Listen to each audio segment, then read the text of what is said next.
This is a film about people, land and imagination.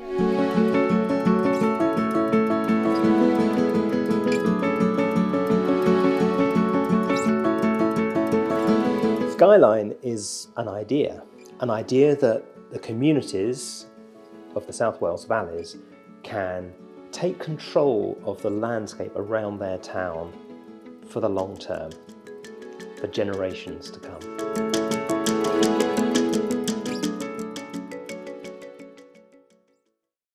Your history can fuel your future. So the story about the South Wales valleys outside of the valleys, I believe, has been quite negative over the last few decades. And it's not the reality. This is one of the most beautiful places to live and work in the world. Well, we are, a traditional mining valley, that had big industrial legs in the past. Not much sign of that today. Nature's done so well to recover from the industrial period that we went through. It's 30 years now since the collieries closed and nothing replaced them. The women went out to work at Revlon, and 8 years since Revlon closed, and there's nothing to replace it. But during that transition, there was a big disconnect then from people using the landscape. The pines were planted, and community members felt like they lost a lot of spaces which were kind of theirs in the past. We've been, over the last 20 years plus, pushed to go to work into the city and not fetch work in, and we've been told manufacturing is not going to come back. But there are so many opportunities that we can do with our own natural resources and our own land to generate our own income. The area we live in, I think, really needs to grasp the environment that it's in and use it and thrive and live off it. It's a fantastic opportunity that's going to waste, and I think we could gain a lot out of it. Let the work of reimagining begin. One of the great things with working with a land-based asset, it really is at the heart of a community, and it's not like being given £10,000 to do something with which will disappear, and then what happens next? The land will be there forever. I think there's a lot of impassioned and entrepreneurial people already in these communities. We've been talking within the community. Many ideas have emerged as a pumpkin farm, agroforestry, work in woodlands, outdoor area space that the children can learn. I would like a dance studio. Forest schooling. Tree house. More outdoor activities for the elderly. free access for walkers. Zip line. It will become a mecca for outdoor activities. Outdoor swimming pool using heated water from the mines. Local food supply. Community orchard. Lots and lots of honeybees. I would like to see creatures living wild and free. A space for quiet contemplation, like a Zen garden. A big workshop, like a giant men's shed. Community energy now will replace what we've lost. To make it more accessible to disabled and disadvantaged people. Hydroski. Polytunnels also. Improved walking routes. Horse riding. Community allotments. Lots of trees and birds everywhere. I feel the potential is vast. What sustains you?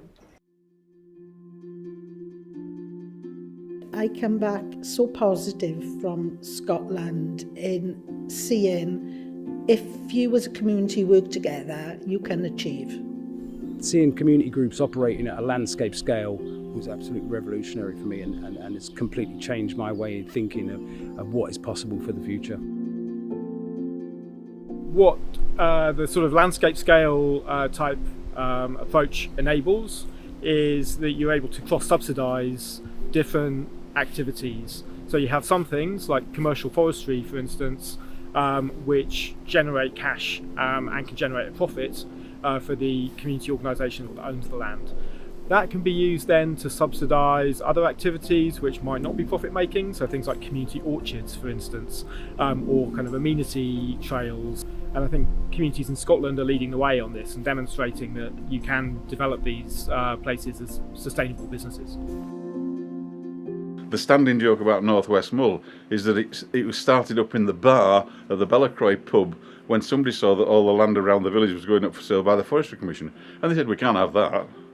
And from that started what we're now doing and what we're delivering. We've created 9 woodland crofts, a micro hydro scheme. We've just finished or just finishing building a wood fuel processing shed so that we'll house our wood fuel business. We have our own sawmill for producing timber, but then also added value products. We're looking at the sale of affordable housing, but then we're also looking at drawing people in educational opportunities and recreational opportunities, as well as allotments, volunteering. It's just as wide as you can go. If you look around Scotland, there's I think something like 200 landowning communities now, and the common comment from them all is that they deliver. You know, they move forward. We model community ownership. I think it's really important that people take ownership of their landscape. You know, my feelings are, if they think that the landscape's got nothing to do, then how can we expect them to take care and look after it?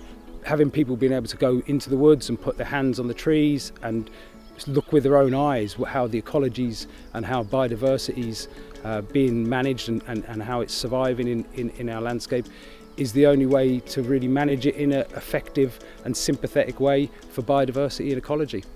What we want is to ensure that there is a real legacy left behind. We need to know that facilities will exist. We need to know that job opportunities will exist, and that will also need increasing education opportunities for people. We need a great deal of support in land management, and young people and older generation be able to learn skills that they haven't got at the present moment that could be handed down to future generations. We're not reinventing anything. Lots of what we're talking about is reinstating techniques and processes that went on in woodlands and went on in the landscape in the past. You know, it's one of the dominant features of where we live is the landscape, and actually by enhancing that and turning it into something that's beneficial for local people, I think could change the whole story here, could change the whole narrative of this place, and effectively, you know, change the future of where this place is going for the better.